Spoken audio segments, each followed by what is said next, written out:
Hello, beauty. Welcome to this next masterclass, this next mini masterclass. I am going to be chatting about self-sabotage today, a topic that is super close to my heart because I was the ultimate saboteur. I sabotaged a lot throughout my 20s. I would say I was the queen of self-sabotage in my relationships, in my career, everything. And so I'm really familiar with this topic, and I'm so glad I overcame it. It's still in my life every now and then, like it pops up and I get to watch it, but it's not nearly on the scale that it used to be. um One of the biggest ways I used to self-sabotage was through drinking.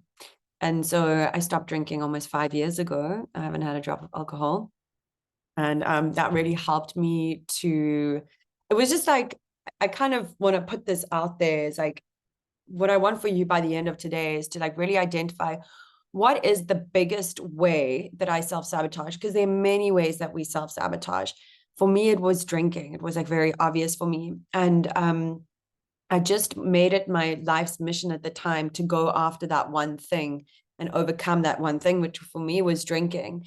And really getting that out of the way allowed me to see how many other ways that I was self-sabotaging in the smaller ways. But once you go after your one saboteur, like self-sabotaging behavior or whatever, and you overcome that, it gives you so much confidence and self-esteem, which we're going to get into. But like, self-sabotage is a result of like low self-esteem and low confidence and a fear of success and a fear of failure. It's like, it's so nuanced. We're going to get into it now. But if you go after this one thing and you overcome that, like, I just remember thinking, if I could stop drinking, I could do anything. And it's not like I was this, like, I wasn't a drink every day person. I was your typical South African Commonwealth person. Australians, British people will know this. Like, I drank on the weekend, but I was a massive binge drinker and I loved to party. And I just realized one day, I was like, oh my God, this, like, I have all these goals and these dreams for my life. And this one thing is clearly getting in the way of that. Like, it's clearly sabotaging my ability to get ahead in life. Um, and so I just remember thinking at the time, like, damn, like, drinking is so ingrained in society and my identity and who I am. Like, I'm the tequila queen. Like, no one can drink tequila like me. And like wine, and like being a wine connoisseur. And I was just like, shit, if I could stop drinking, I could do anything. And I did stop drinking. And I proved so many things to myself going over that one, going after that one self-sabotaging behavior. So maybe for you, it's like you don't exercise. You know that, like, if you sabotage your body and your mental health by not exercising, and you're like, fuck, if I could just become someone that exercises, I feel like I could do anything. And once you commit to that and you do that for yourself, it's like your self-esteem and your confidence and your concept of like, I can do anything. Like, for me, the other thing that I was like, if I could just do this, I could do anything, was going to the Zen monastery and um, living in a Zen monastery for 3 months and meditating, and eventually meditating for 7 days straight with no talking, 5 a.m. to 9 p.m. every day, no books, no reading, no writing, no listening to music, just pure med. And I was like, if I could do this, I could do anything. And so I did that, and I'm like, oh my God, I could. So it's these things. Anyway, I'm going to get into our little presentation today. Hopefully, I've inspired you there already. Okay, so why we struggle with self-sabotage. And this is really important, like when talking about self-doubt and imposter syndrome. If you're someone who struggles with those things, you're going to, self-sabotage is like a natural byproduct of that, right? Like, we fear failure, like we doubting ourselves, like we're spending too much time in the negative thoughts in our head, and we're spending too much time with the deepest inner critic. And so it's natural that like that voice is going to tell you you can't do things, and then we just want to kind of like fulfill that. So what is self-sabotage? So sabotage is behavior that we do that is in direct conflict with a goal that we have. It's that simple. You wake up in the morning and you're like, I have a goal to have an amazing morning routine. And you self-sabotage that by picking up your phone. you have a goal to be this healthy human being, and you're like, I'm gonna eat healthily, and then you fucking go and scarf down a block of chocolate. That is self-sabotage. So it's having a goal, and then it's a behavior or an action that you do that sabotages your fulfillment of that goal. It's that simple. And so sabotage is the action, self-sabotage is the action we take as a result of self-doubt, the inner critic and the brain's desperation of staying comfortable and as is and certain. So we already, I talked to you guys about the neuroscience of self-doubt, and hopefully you can go and listen to that. But essentially the brain wants us to stay the same. The brain is like, even though not exercising or having a shitty morning routine or drinking is like, even though it's like, it's an awful thing that's happening, the brain is like, but we know what to do with this, right? Like this is predictable. Like this behavior is predictable, and we don't want you to change because like you're still like living and breathing, even though you're doing this behavior. And so we want to try and keep you here. So it's a combination, like there's so many facets of the self-esteem is whatever, but it's also just the way that our brains work. If we are not doing the inner work, if we are not doing healthy things for ourselves, right? Our brains have a negativity bias. So it will always go toward like a negative way of looking at things, a negative self-talk. And so this is why this work is so, so, so important. And having like habits every day that like counteract the way that our brains work. And then on top of that, being able to go in and rewire the subconscious mind and your subconscious belief systems helps all of this. So 5 facts about self-sabotage, okay? So self-sabotage is a form of protection. Like I just said, it's keeping you the same, but also underneath all the, like at the end of the day, you're scared of failing, right? You're scared of failing, and we'll get into it. You're also probably scared of success, because like if you have to achieve that level, then you have to keep it up, right? Like if you're someone who goes to the gym every day, then you have to be someone who has to go to the gym every day and get your ass out of bed. So the self-sabotage is really just a form of protection. It's fearing success, and it's also fearing failure. We're so scared of actually going after things, and what if we fail, and then like that's going to be like such an awful feeling. So it is a form of protection, and it's helpful to think of it that way, because I want you to invite some compassion in for yourself. I want you to invite some compassion into for your dick, your deepest inner critic. It deserves compassion. So it's also rooted in perfectionism, right? Like we want to just be perfect. Perfectionism is a huge, huge, huge issue for people who struggle with imposter syndrome and self-doubt. They cannot stand in their bodies not being or doing something perfect. And the fear of not living up to that expectation of perfectionism is so insane that we would just rather self-sabotage. We would rather do something ourselves to interrupt like the perfection either coming true or not being met, so that we don't have to like deal with the fact that if we actually did it, if we actually achieved that thing or that goal or that state, then and it wasn't perfect, then we don't have to deal with the fact that we're not perfect, right? Like I would rather just not know than actually do it, right? So it's also linked to your limiting beliefs, and we're going to go into that, the subconscious mind. So having limiting beliefs about not being good enough, it's a self-fulfilling prophecy, right? Then we're going to obviously sabotage so that we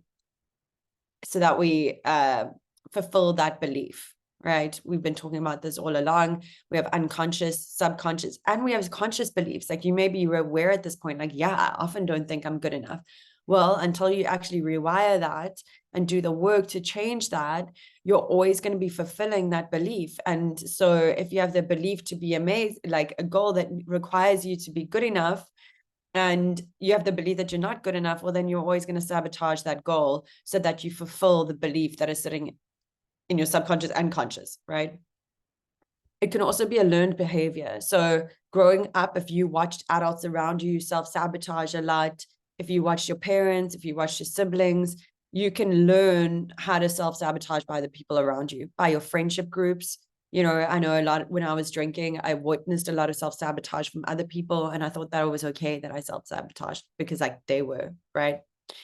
And then the last one is it occurs across various life domains. So this is not just to do with your career. This is not just to do with your work or your business. It can happen across all life domains. And I'll be honest, in my relationship, I can self-sabotage a lot. I have big, I'm a bit avoidant. I have an avoidant attachment style, and I have hyper independence. So I really struggle to lean on people, and I struggle to lean on my partner. And I have a huge fear of being abandoned, and I've been working on this like my whole life. So I have in the past sabotaged relationships because I would rather have fucked it up than the fear of letting someone in close to me and relying on someone and then being disappointed, right? And a lot of my work is around at the moment, because I used to think, okay, then I'll just not let people in my life that disappoint me. But the truth is, you're going to be disappointed your whole life. People are not perfect. And so I'm having to really, really work hard on not completely cutting people out when they disappoint me, because otherwise I'm literally going to have no one left in my life.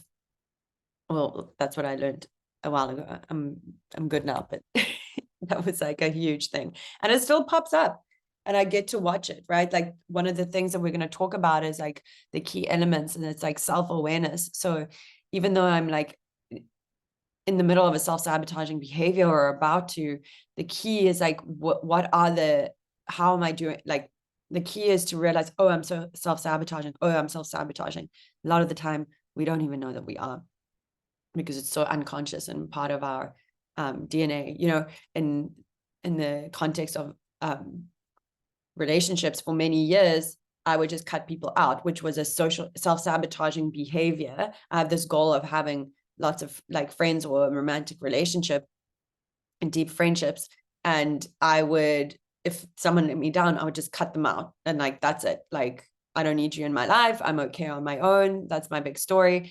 And so me cutting them out was self-sabotaging behavior, but I wasn't even conscious of it at the time because I thought that that was the right thing to do. And it's only in the last maybe 4 or 5 years of my life, I'm 32 now, that I realized, holy shit, like that's a self-sabotaging behavior. That's a sabotaging behavior that's actually not true to who I am. And it was totally unconscious. And it still is sometimes totally unconscious. So this is why rewiring the unconscious mind. And I help everyone do this in my coaching program, Next Level Success. I also help people to do it one-on-one. This is why this work is so, so, so important. And you need a guide there with you. I eventually had a relationship. I worked with a relationship coach somatically, and she helped me to rewire a lot of my unconscious stuff. Okay. So here, sometimes we have unconscious conflicting beliefs.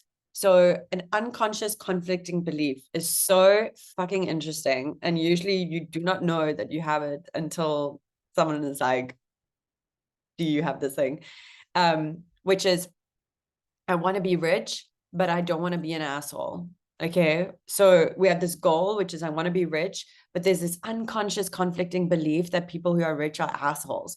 So I will never make money if I have this unconscious belief that I haven't even thought of, which is like, oh, rich people are evil or assholes, right?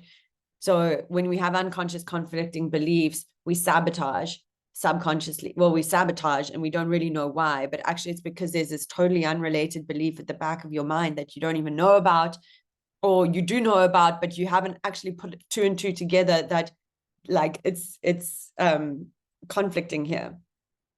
Another one is I want to make 100,000 Rand or $100,000, but I don't feel worthy, or I don't think I have what it takes. Or I want to make 100,000 Rand or $100,000, but I don't want to lose my freedom, right? That's a big one. And that's one I had to recently deal with. It's like, I want this amazing business, but I'm really scared that it's going to take away my freedom, you know?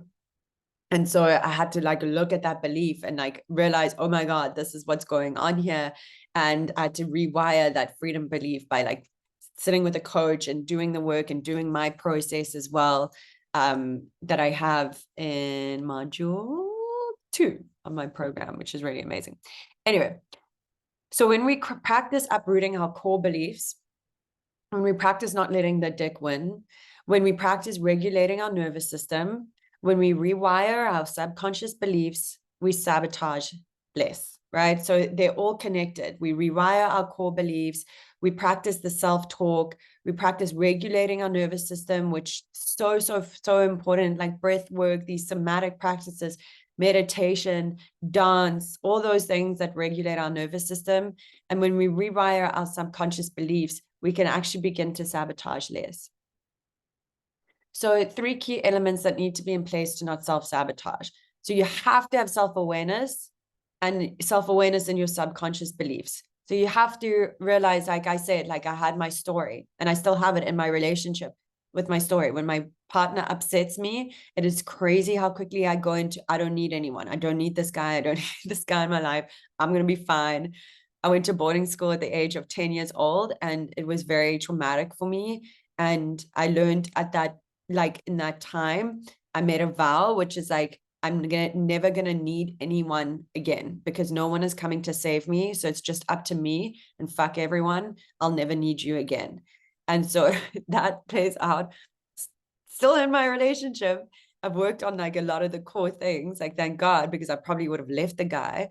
But I watch it play out, like when I don't feel like I'm getting my way, or I feel, I have to compromise, then I start to go into this, I don't need this person. And then I start to watch my self-talk, not even about me, about him. Then I will start saying, oh, that, and that's a good reason not to be with him. And that's not a good, and I'm like, actually, you're self-talk.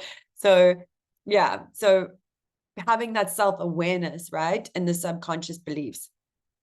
The second is your self-esteem and your self-talk. So important when it comes to self-sabotage. It's like the more self-esteem you have, the more confident you are, the more you love yourself, the more you realize that you don't have to be perfect in order to be accepted and worthy, the more you are not going to sabotage your goals, right? You're going to have the confidence to go after your goals. You're going to have the confidence to be who you want to be. And partnering that in with self-talk is so important, right? Like a lot of my process, and I have incredible meditation activations in my course that really help people to start to feel worthy. And with that comes this work around self-talk. How are you going to talk to yourself? How are you going to call out your inner critic and decide to tell a new story, right? And then the last thing is the right aligned goals and accountability. So something we haven't spoken about this far is like, if you have the wrong goals, then you are going to sabotage them, right? So sometimes we have these goals that are linked with our ego and not with our spirit. And I had these goals for acting, right? Which actually I came to realize later on that were very egoic. They came from my ego and they weren't aligned to my true self.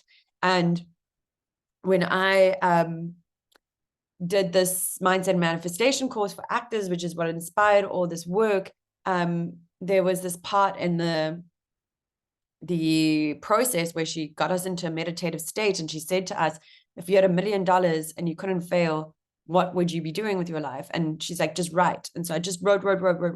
And I got to the end of my page and I put my pen down, and then I was like, holy shit, I gasped. I was like, holy shit, I didn't write acting down. And so my goals were completely off. And even though I had like so much success as an actress with that, and I still managed to manifest work and everything, it always felt kind of hard. And as soon as I pivoted into coaching, it's just like the floodgates kind of opened for me.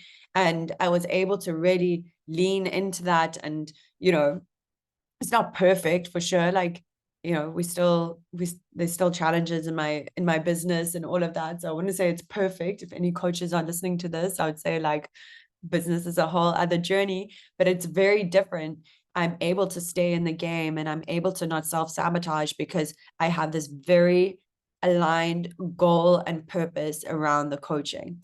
So yeah, being able to figure out the right aligned goals that are aligned with your spirit and your heart and not your ego. And then having the accountability, right? Accountability is like everything. And when you work with a coach or you buy a program or whatever, knowing that you paid for something and then knowing that you need to show up and like say, like speak to someone about it is going to keep you in the game. And these aligned goals, we get to them in module 6, 5, and 6. And module 5 is really about figuring out your mission and your vision. And once you know your true heart's mission and vision, after you've rewired all this stuff, it becomes very easy to go after that thing, despite having self-doubt and not sabotaging, or like, I mean, pushing through the self-doubt and not sabotaging. So here are 7 quick steps. Excuse me, I'm a bit sick at the moment. Here are 7 quick steps to stop self-sabotage. So feel free to screenshot this, keep this, near you. If this is something that you really want to get started on, you can get started on this now. So first step is to identify your goals, the heart-centered goals, right? This is about knowing your why. Why do you want your goals? Like, why do you want this goal? Why is it important for you to make more money? Why is it important for you for your business to be successful?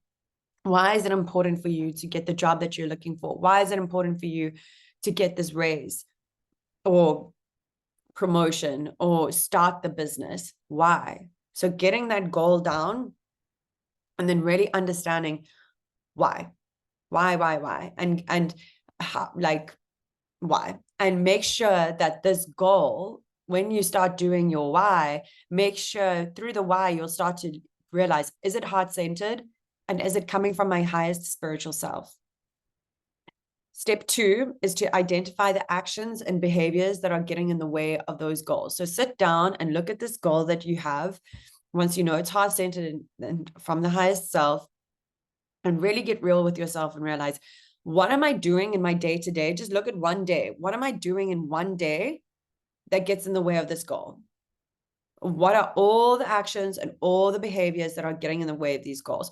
Am I not like tending to my mental health? Do I not exercise? Because a lot of the time, these are like the small ways that we self-sabotage. Am I not having a morning routine? Do I not speak up in meetings? Am I not putting myself out there online? Am I not, am I saying I'm going to write an email for my list and then not not writing it? Am I saying that I'm working on my money mindset, but then I'm not paying attention to the money coming in and out of my bank account, right? Write down, get real. This is self-awareness, and write down and get real about all the actions and behaviors that are getting in the way of these goals. Step 3, identify the core belief behind the behavior. So look at like 1 or 2 of the biggest behaviors, like not speaking up in meetings, for instance, or not putting yourself out online, or not writing an email for your list, or like getting in contact with your list, and realize that there's a core belief behind that behavior. And really ask yourself, what is the core belief? Like, when I don't speak up in meetings, what am I letting like my dick say about me? Maybe it's I'm not smart. I don't say things of value, or I'm not smart, so that's why I don't speak up in meetings, or I don't articulate myself well. So maybe you think you are smart. You're like, oh, I'm smart because I got here, but I don't speak well. I don't, what is it about online? Like when you show yourself, maybe in your business and you put yourself online or on Instagram, maybe it's like people aren't listening. People don't listen to me. I look weird on camera. When you have to write an email or whatever, it's like, I don't have anything of value to say. What's the point of writing this thing because I only have 30 people on my email list? Really understanding the core belief behind that behavior. And then recognize that that core belief is what is safe to your neurology in your brain, right? This is the belief that is keeping you small. And this is the belief that's also keeping you safe, right? Like, of course, like it's scary to speak up in a meeting and not articulate yourself well. And then people are like, huh, what did she say? Like, yeah, that's understandable that your brain would be like, oh, this is a really good reason not to speak up, because if you do, you're going to be publicly humiliated, right? Same about putting yourself online, or people aren't, like, not enough people are watching me, or people don't listen to me, or like, yeah, it sucks to not be listened to, right? Like, these are all, but these are also important parts of the process to get you to where you want to be. You cannot, I'm going to say again, you go after success and not face these things. These are human things to face. Yes, I'm going to tell you right now that maybe there's someone sitting there that is like, oh, wow, she really didn't say that properly, or that was, I don't think that was smart. Or when you put yourself out online and no one's listening, maybe no one is listening, right? But we need to get past that fear, right? Like, and this is where the self-esteem comes in, and this is where the courage and the accountability and all this stuff, because like, maybe, yes, these are the things, but like, everyone who's going after success has to face those things. And there are tons of people, me included, who I put myself out there. Sometimes I get it right, sometimes I don't, and I keep moving forward. And it's like, I'm not interested in the I just like the riffraff. Like, I'm here, I have a goal, it's in my purpose, and I need to get myself out there. And with the acting, and I was in auditions, sorry, this is a bit of a longer masterclass, but when I was in acting and auditions, and I so hectic, guys. I don't even want to tell you what it's like to put yourself in a fucking room. And like, my one audition, I had to act out an entire shark attack scene in an empty room, right? Like, there's nothing more soul destroying or silly or stupid feeling than having to stand in an empty room and pretend like I'm on a boat, and then I fell off the boat, and then I'm swimming in the ocean and there's a shark and then it nearly bites me. Like, it's so, I've been through it, right? Like, I've been through it, but you have to get comfortable being uncomfortable. You just have to. And we get to, in the meantime, while we try to figure out this like insane discomfort, and I know what it feels like. Like, if you're scared to speak up in a meeting, I know what it feels like, because I've stood in auditions with tons of people in the room, and I've had bad auditions where I know I'm not doing well. Like, I'm currently in the middle of a scene and I am so nervous that I've forgotten my lines and I don't know what's coming next. Like, most of the time, this was my experience in auditions, but I did not let that hold me back. I learned to get comfortable being uncomfortable, and I learned how to walk out of that audition room and be like, okay, I'm not going to think about that. I'm shaking that off and I'm looking to the next thing. Anyway, sorry, that was a bit of a side note, but like, it's safe. It's way safer to not have to even walk into that audition room. It's way safer to have to just sit in the meeting and not say anything. It is waste. And so this core belief of I'm not smart, I'm not this, I'm not that, it's your wiring and your inner critic, your dick, is holding on to that shit like a lifeline. And so it's not as big as it actually is, because it's just making it seem way bigger to keep you small. But again, there might be one person. You might have to realize that fear, but then push on. Anyway, this is like, I don't know how to do these mini masterclasses because I just want to tell you guys so much. This is like turning into a program. I would love to have you in the program so I can like really go deep with this with you in the program or in my one-on-one. Okay. Recognize that core beliefs is the ego and is a lie. It's totally normal and it's totally bullshit, right? So I take people through this process of understanding that like this belief, I'm not smart or I don't speak well. I'm telling you right now, it is not true 100% of the time. You have the capability to be smart. You have the capability to articulate yourself well. And if you're the person who thinks no one is watching you, someone is watching you, someone is listening to you, right?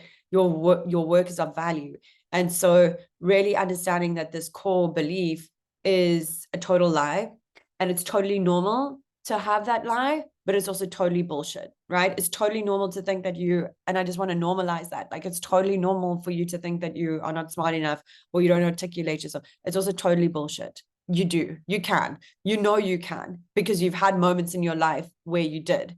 So again, you just sabotage yourself in those moments. Like, you actually, when you're in your highest self, when you're in the flow, when you're doing your best, which I know you have experienced before, and I know you're capable of that it doesn't, you are smart enough, you do articulate yourself well, people do listen to you. So it's a lie that those things, it's bullshit.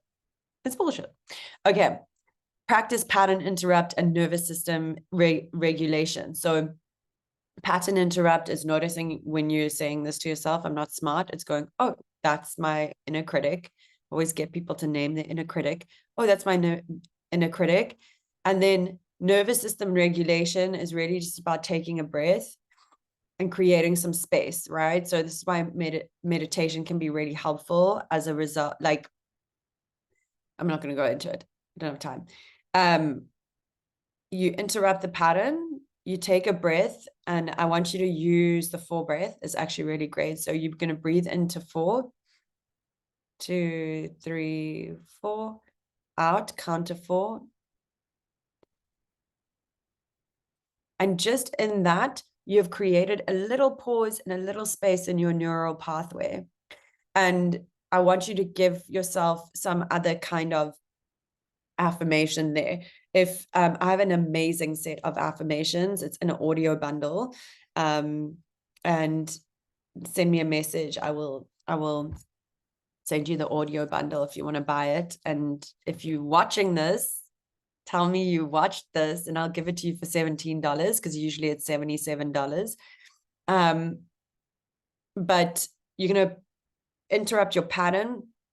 Breathe into 4. So you're going to notice, oh, wow, this is like me telling this old story, this this old bullshit belief. Breathe into 4, breathe out to 4, and then just insert something in there that's going to help you, which is like, I actually am smart enough. I am capable of being smart. I am capable of articulating myself well. People do actually listen to me. There are people out there that listen to me. And then the 7th step is to love your fucking self. Always. Love yourself always. Okay, the last thing. How did I think I was going to keep these at like 20 minutes? Anyway, okay. Just some food for thought. We're not going to go into this. Every time I read this, I read it differently. But this is from Marianne Williamson. She wrote this in a book called A Return to Love, which is like every time a client comes to work with me, I make them read this book, or at least I invite them to read this book. It is the most life-changing book you will read. It's part of my top 3. But she wrote here, our deepest fear is not that we are inadequate. Our deepest fear is that we are powerful beyond measure. It is our light, not our darkness, that most frightens us. We ask ourselves, who am I to be brilliant, gorgeous, talented, and fabulous? Actually, who are you not to be? You're a child of God. Your playing small does not serve the world. There is nothing enlightened about shrinking so that other people won't feel insecure around you. We are all meant to shine as children do. We were born to make manifest the glory of God that is within us. It's not just in some of us, it's in everyone. And as we let our own light shine, we unconsciously give other people permission to do the same. As we are liberated from our own fear, our presence automatically liberates others. So I thought I'll just leave you with that. And so I hope you have a wonderful day. You're amazing. I'm sending you all the love. Let me know if you want that meditation. And I hope this changed things for you and had you think about things in a different way, because I want everyone to stop self-sabotaging. It's the worst thing ever. Okay. Chat soon. Stay golden.